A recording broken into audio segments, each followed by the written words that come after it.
सहस्त्रार्जुन शैक्षणिक संकुलाचे संस्थापक अध्यक्ष बाबूराव भुमकर यांच्या पुण्यस्मरण दिनानिमित्त संकुलात वृक्षारोपणाचा कार्यक्रम घेण्यात आला।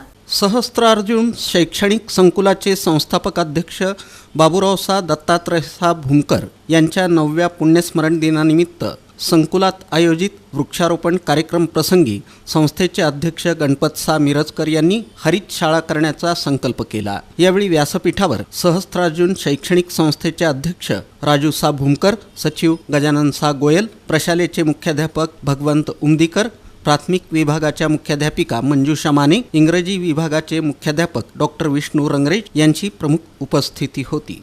या प्रसंगी मान्यवरांच्या हस्ते तसंच संकुलातील इयत्ता पहिलीच्या वर्गात शिक्षण घेत असलेल्या चिमुकल्या विद्यार्थिनींच्या हस्ते वृक्षारोपण करण्यात आलं।